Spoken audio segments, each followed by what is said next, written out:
quel moment tu décides de partir, tourner en Libye et pourquoi tu choisis cette destination? Alors en fait, à la fin de l'année 2010, donc juste avant la révolution libyenne, j'étais en train de monter un film sur l'Afghanistan, un film qui avait dans mes cartons depuis plusieurs années. Et je voulais, c'était une histoire qui datait de 2001, parce que je ne monte pas forcément les films après les avoir tournés. Voilà, il y avait une grosse histoire en Afghanistan autour d'un commandant que j'avais suivi en 2001 au moment de la prise de Kaboul. Je l'avais déjà filmé avant, à la fin des années 90, et je l'avais filmé également après, quelques années après la prise de Kaboul.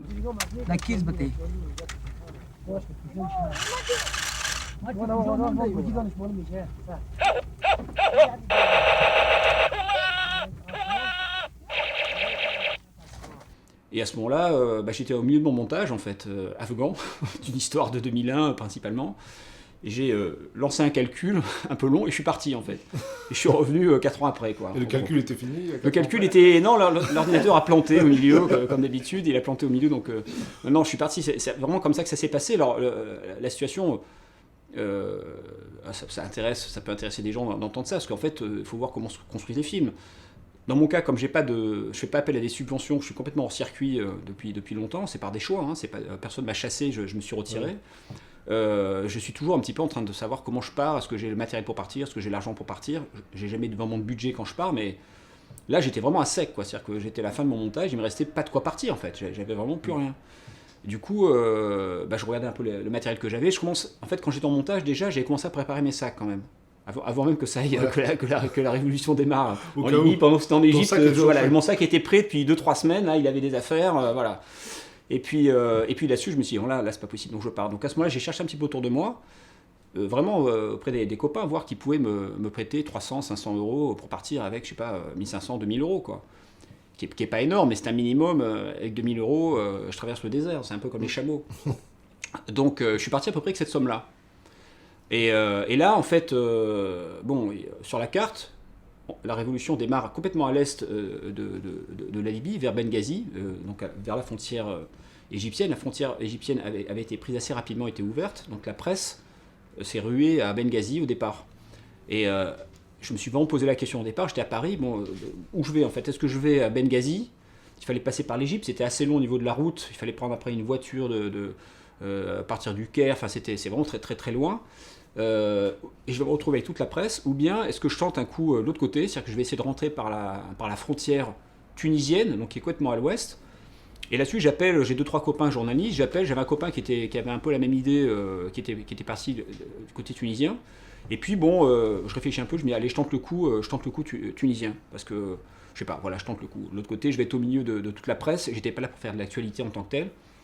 Donc je me retrouve à la frontière tunisienne. Il y a un concours de circonstances. C'est Zintan la bonne ville, Zintan défait l'armée de Kadhafi, et le centre de gravité de cette révolution qui part de Benghazi va finir par se décaler petit à petit vers l'ouest, et à un moment donné, militairement, je pense que même les Français, les puissances étrangères qui participaient à cette révolution, parce qu'évidemment qu'il y a eu des soutiens étrangers, ils comprennent qu'en fait Benghazi ne sera pas la clé militaire, et qu'en fait il faut miser maintenant sur l'ouest et le Djebel Nefoussa, cette zone de montagne, et donc sur Zintan.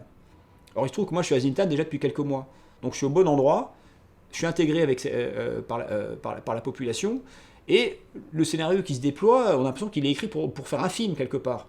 Vous avez ces rebelles dont personne ne parle, voilà, avec leurs vieux fusils, ils prennent des kalachnikovs, ils prennent après des lanceurs de grade, des ordres de Staline, ils prennent des chars, et à la fin ils ont des dizaines de chars, ils ont toutes les armes qu'on peut imaginer, plus les armes qu'ils reçoivent par le biais de la France ou du Qatar, enfin il y a une sorte d'aide qui leur parvient. Et donc c'est complètement dingue, parce qu'au départ, j'aurais jamais imaginé un scénario pareil. Moi j'ai fait un choix sur Zintan, on n'en parlait pas, voilà. Et là je vois l'histoire qui est en train de s'écrire. Donc dans un film qu'on fait comme ça sur une révolution, c'est dingue. Puis vous avez de plus en plus de rebelles qui se joignent. C'est comme des ruisseaux qui forment un torrent et qui emportent tout. C'est ça ce film.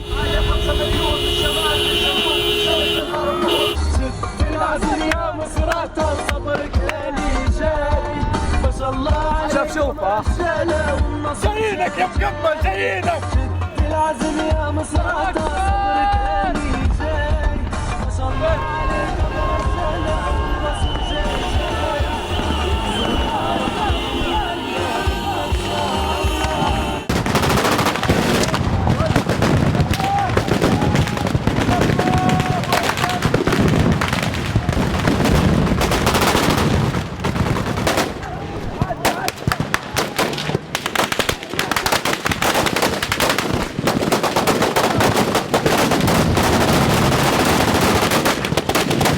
Et donc moi je me trouve au bon endroit, bon moment, avec les bonnes personnes.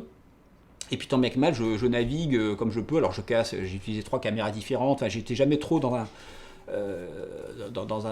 c'est pas un film classique du tout, à aucun niveau. J'ai fait avec les moyens du bord. Mais en fait, ce qui se passe aussi, c'est assez particulier sur ce film-là, c'est que en fait, je fais mon travail, c'est-à-dire que je filme, mais en fait, je me fais embarquer moi dans l'histoire.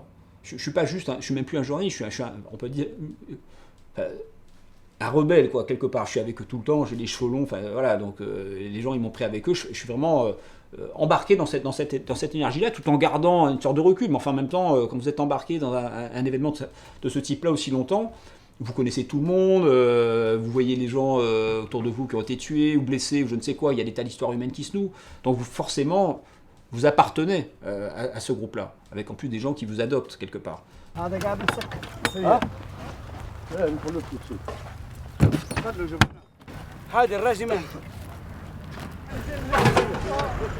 I'm Sif Lugha. I want to ask you and I want to take your advice. Shall we set the fire in the houses or we leave the fire in the houses without setting the fire? What do you think about that? It's your freedom. No, it's we want to participate. We want to take your opinion. What's your opinion? Don't set the fire. If we don't set the fire, the military will come again. شنو نولعوا النار في الحياه؟ لا ما اعتقدش. ما هو يولولها يا رماح، يولولها. ايش خليتها بيولولها وبيحتموا فيه من جديد، لكن دمرهم الكل، ما عادش عندهم لاش وين يولوا. لين تنتهي الحرب وبعدين after the war when we win the victory, when we win the war and we liberate our country, we will give these people, this tribe money to build a new house. We will rebuild this village. فوقوا.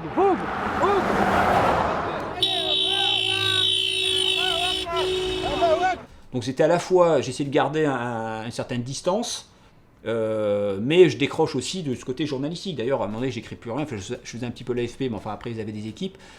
Je ne pense pas avoir biaisé en tant que tel. J'ai pas menti sur mon travail, mais évidemment, on a du mal à rester neutre, objectif quelque part. Et par ailleurs, sur ce film-là, je me détache aussi du film bizarrement. C'est-à-dire que je tourne le film presque par-dessus la jambe en fait, à bout d'un moment. Le film m'intéresse plus vraiment en fait. Moi, ce qui m'intéresse, c'est d'être avec ces gens-là, sur les premiers endroits qu'ils prennent, d'assister tout de suite à ce qui se passe. Alors, ils attaquent des dépôts de munitions, je vais être dans le dépôt de munitions. Ils sont, voilà, c'est ce qui m'intéresse. Et la caméra, c'est presque en plus quoi. Alors après, la SP, tout le reste, c'est carrément en plus du plus quoi. Donc les forces de Kadhafi sont à l'est de la ville, à peu près à 15 km à l'est.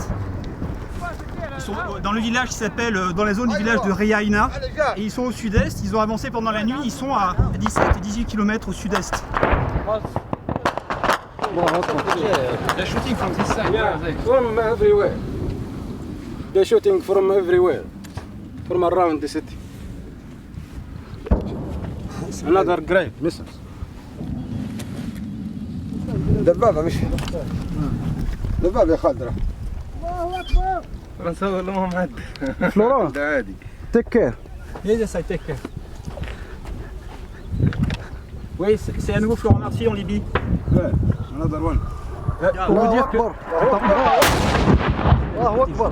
الله أكبر. Ok, juste pour vous dire, tu m'entends pas? في الموقع. Allô? Ok. اثبت في مكانك. Donc il était juste à côté. الله أكبر. Je suis à l'est de la ville, donc ils sont juste à l'est.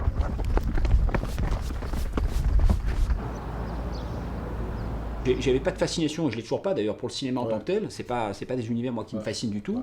Mais en revanche, une fascination pour le réel, pour l'humain dans sa grande aventure, dans sa grande histoire, sa lutte, quelle que soit la forme. J'ai pas de jugement éthique sur cette morale-là, a priori là-dessus. C'est plutôt que j'essaie d'être témoin. Voilà, c'est un mot très utilisé, mais pour le coup, c'est vraiment c'est ce qui se passe, d'être témoin, c'est-à-dire de voir par moi-même, par mes propres yeux, ce qui se passe. De découvrir mes congénères et d'apprendre à travers eux une sorte d'universalité de l'humain, quoi. C'est un petit peu mon truc. One time I read an article. It could be weird, you know, but this article said even death is beautiful. Everything is beautiful in this life. There is a beginning for everything and there is an end to everything. So why fear death? I mean normal death, not torture and all that kind of stuff. When your time comes, you gotta go. When your number is called, you're gone.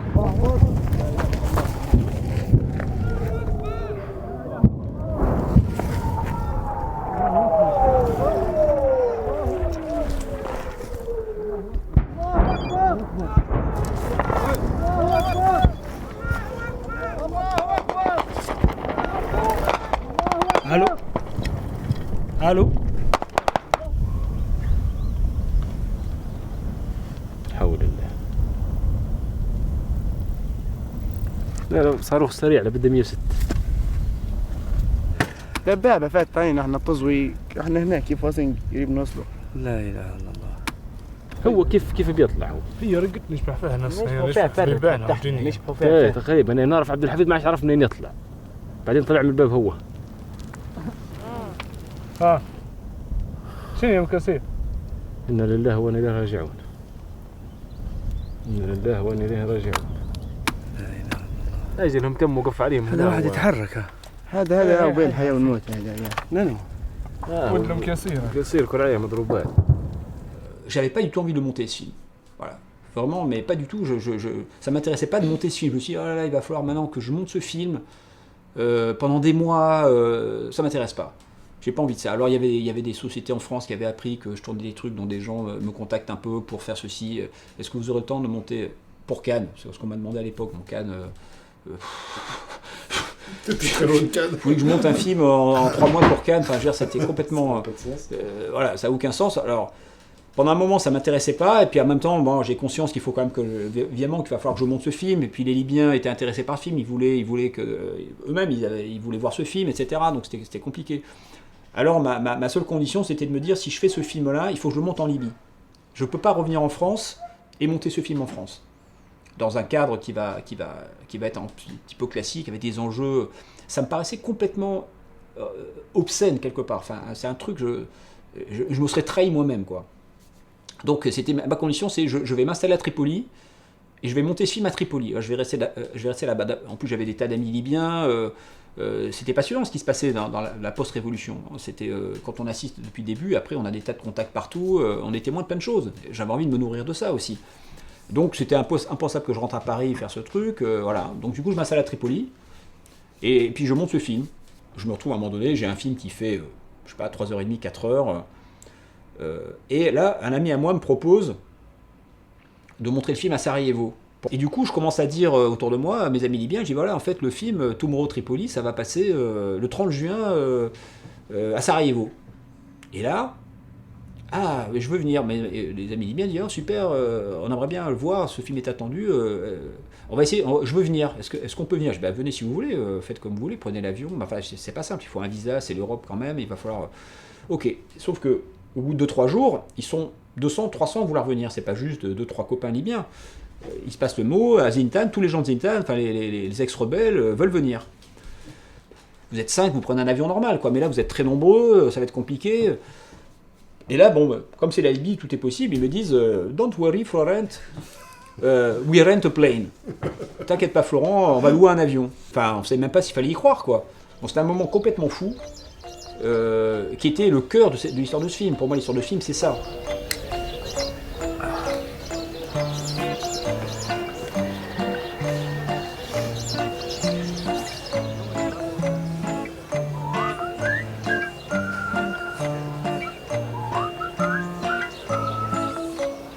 انتي منبر علم ونور تبني وتخرج فجيان ما عمرك قصرتي يوم ما زلتي تعطي ما زال نحنا ولادك نحنا دوم أغلى ما نملك نعطوها نحنا ولادك نحنا دوم أغلى ما نملك نعطوها يا بنغازي فيك الخير كل أفضالك ما ننسوها علمتينا ربيتينا ونحن بالزينة نكافوها فيك الخير فيك الخير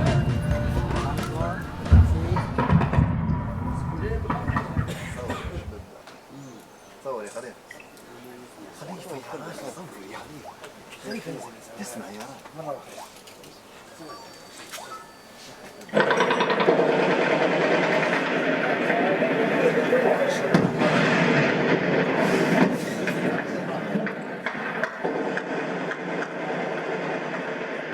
سالت الدمعة من الطريقة اللي نعرض فيها الشيء حق يعني كنا ننتظر من فلوران أفضل من الناس ما ننتظرش منها جلسات في مش عارف شنو، ننتظر تصوير الحقيقي اللي صوره في الورام في جبل، هذا اللي ننتظر فيه بس.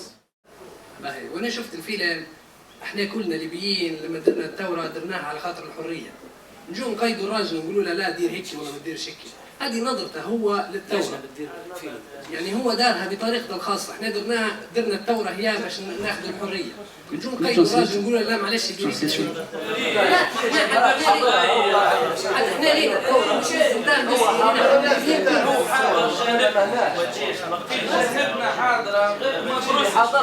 هذا اللي شبهه هو يبين في اللي شافه بعيونه، هو اصلا